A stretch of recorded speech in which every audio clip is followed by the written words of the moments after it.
नमस्कार, news capital express देख रहे हैं आप। मैं हूं आपके साथ गुंजन। कुछ महीने पहले मुख्यमंत्री शिवराज सिंह चौहान ने जमुरी मैदान में सरपंचों के सम्मेलन को संबोधित किया था और इस दौरान उन्होंने पंचायत से जुड़ी कई बड़ी घोषणा भी की थी, लेकिन उनमें से कई घोषणाएं अभी भी अधूरी हैं और इससे नाराज मध्य प्रदेश पंचायत सरपंच संगठन ने मंगलवार को प्रदेश कार्यकारिणी की बैठक आयोजित की और बैठक के बाद पत्रकार वार्ता को संबोधित किया। पंचायत सरपंच संगठन के प्रदेश अध्यक्ष अनूप सिंह बघेल ने पत्रकार वार्ता को संबोधित करते हुए मध्य प्रदेश की शिवराज सरकार पर पंचायती राज को कमजोर करने के आरोप लगाए और कहा कि प्रधानमंत्री आवास जैसी महत्वपूर्ण योजना का लाभ तक सरकार ग्राम पंचायत में नहीं दे पा रही है और इसके साथ ही उन्होंने कई और योजनाओं के क्रियान्वयन नहीं होने पर आपकी सरकार पर आरोप लगाए।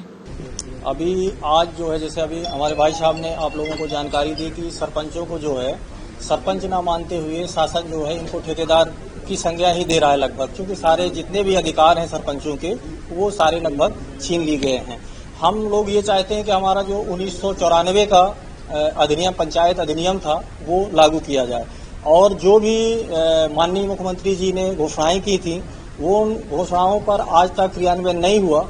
वो जो धरातल पर आनी चाहिए थी बात, वो नहीं आई। उनके द्वारा जो घोषणाएं की गई थी वो अधिकारियों द्वारा कहीं ना कहीं सरपंचों के साथ ठगी की गई है और यहाँ पे धरातल पर उतारा नहीं गया है। और जैसे हमारी ग्राम पंचायतों में काफी विकास कार्य हैं, उनके स्रोत वहाँ पे अर्जित करने के लिए जो भी, चूंकि वहाँ पे जब तक फंड नहीं होगा, स्वयं का फंड नहीं होगा, ऐसी योजनाएं पहले थी, लेकिन आज जो है काफी कुछ बंद हो चुकी हैं। उनको जो है वहाँ पे ऐसी शक्तियां दी जाएं जिससे कि पंचायत अपने आप में स्वयं आय अर्जित कर सके। और वर्तमान में अभी जो सरपंचों की 5वां वित्त, 15वां वित्त, 16वां वित्त जो भी है, उनकी राशि जो है पूर्णतः रूप से नहीं आ पा रही। जब से कोरोना काल हुआ वहां से पंचायतों के फंड काटे गए थे, वो आज तक अभी नहीं दिए गए हैं। वर्तमान में अभी 22, 23 और 23-24 की भी जो है अपनी किस्तें बाकी हैं। और संविधान की जो अपनी 11 अनुसूची और 29 कार्य जो सौंपे गए थे 1994 के, उसके अनुसार उन पर जो है कार्रवाई की जाए।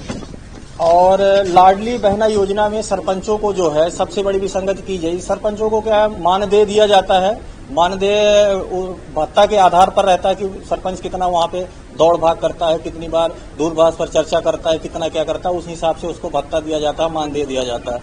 लेकिन 4250 माननीय मुख्यमंत्री जी ने घोषणा की थी, 4250 मध्य प्रदेश में क्रियान्वित भी हो गया है। लेकिन लाडली बहना में जो महिलाएं सरपंच है या कि पति सरपंच हैं, उनकी महिलाओं को आज दिनांक तक जो है प्रत्येक महिला को नहीं दिया जा रहा है। वो ऐसा भेदभाव क्यों किया जा रहा है ये पता नहीं, क्योंकि जैसे उनसे ज्यादा तनख्वाह या कि मानदेय पाने वाले व्यक्ति हैं, उन लोगों को लाडली बहना का लाभ दिया जा रहा है, लेकिन सरपंचों को उससे वंचित किया जा रहा है। ये भेदभाव हो रहा है सरपंचों के साथ, जो नहीं होना चाहिए। रोजगार सहायकों को ट्रांसफर की नीति के लिए माननीय मुख्यमंत्री जी ने घोषणा की थी, जो आज तक क्रियान्वित नहीं हुई। अपने मध्य प्रदेश शासन में ये गाइडलाइन है कि 3 साल में कोई भी कर्मचारी अधिकारी का ट्रांसफर हो जाना चाहिए। उसका मतलब यही है कि जिससे उसकी घुसपैठ ज्यादा ना हो पाए और वो वहां पे नेतागिरी ना कर सके। और रोजगार सहायक जो है वो कुछ दिनों बाद वो नेता हो जाता है और नेता बनने के बाद वो सरपंच वहां पे इंटरफेयर करता है, तो सरपंच उससे काफी परेशानी होती है सरपंचों को वहां पे धरातल पर काम करने में। तो उनको जो है वहां से ट्रांसफर की नीति जो माननीय मुख्यमंत्री जी ने घोषणा की थी उसको क्रियान्वित करना चाहिए। जनपद पंचायतों में बैठने की व्यवस्था सरपंचों की नहीं है। हमने पहले भी मांग की थी, लेकिन सरपंचों की आज तक बैठक व्यवस्था नहीं हो पाई है। चूंकि सरपंच जाता है, दूर दराज से जाता है, तो उसको भी बैठने के लिए कहीं न कहीं आवश्यकता है। तो एक जो है कमरा वहां पे हर जनपद पंचायत पे दिलाया जाना चाहिए।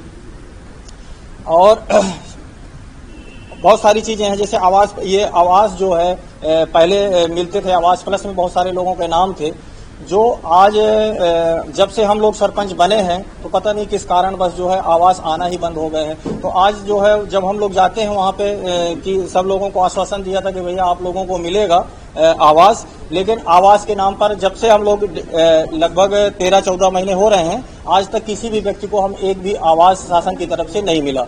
जो जल्द से जल्द चालू किया जाए, जिससे हम लोग भी कुछ जवाबदेही जो हमारी बनती है सरपंचों के जनप्रतिनिधि के होने के नाते वो उसकी प्रतिपूर्ति की जाए। पंचायत जो है शासकीय अधिकारी जो आते हैं, जो हमारा पंचायत सचिव है, रोजगार सहायक है, उसका कुछ हमको ऐसा अधिकार मिलना चाहिए जो पहले था। जैसे रोजगार सहायक का सीआर लिखने का अधिकार पंचायत को था, वो हम कलेक्टर महोदय को दे दिया गया है। यदि ऐसा दिया जाए तो हो सकता है कि कुछ जो जनता की सेवाएं हैं वो सुचारू रूप व्यवस्थित कर सकेंगे, वो नेतागिरी नहीं करेंगे। नेतागिरी कुछ ज्यादा करते हैं आप रोजगार सहायक वगैरह। नेतागिरी का मतलब कि लोकल होने की वजह से जो है उनका वहां पे इंटरफेयर ज्यादा रहता है। तो उसको समाप्त करने के लिए सरपंच को कुछ न कुछ ऐसी शक्तियां देना चाहिए जिससे कि वो जो पटवारी हैं और तहसीलदार महोदय हैं, यदि कोई बंटवारा करना है वहां पे तो कम से कम तहसीलदार महोदय को सीमांकन कराना है तो कम से कम कानून को पटवारी साहब को कम से कम बुला सके। तो ऐसा कुछ न कुछ जो है शक्तियां सरपंचों को भी देनी चाहिए यदि जनप्रतिनिधि बनाया गया है, क्योंकि वो अंतिम जनप्रतिनिधि है। तो ऐसी शक्तियां कुछ न कुछ हम अपेक्षा करते हैं कि सरकार हमको दे।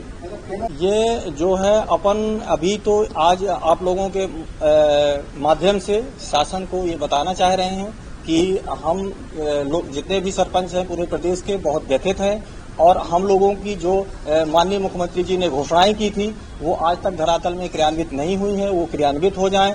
और सबसे ज्यादा सरपंच जो है सीएम हेल्पलाइन से बहुत परेशान है। सीएम हेल्पलाइन में किसी का भी यदि काम न करो सीएम हेल्पलाइन कर देता है। अब सरपंच को बोलते हैं कि आप जाकर के उससे रिक्वेस्ट करिए कि वो सीएम हेल्पलाइन बंद करे। अब वो सीएम हेल्पलाइन जो है उसका वो कहता है कि मेरे आवास आप बनाइए। अब आवास सरपंच के पास तो अधिकार ही नहीं है, तो आवास कहां से बना के दे देगा। तो उस तरह में काफी विसंगतियां होती हैं। तो ये सीएम हेल्पलाइन जो है इसको पंचायत स्तर पर यदि वास्तविक हो कहीं कोई जांच करा करके उसको खत्म किया जाए। यदि वास्तविक है तो ठीक है, नहीं है तो सरपंच का अनावश्यक दबाव न बनाया जाए।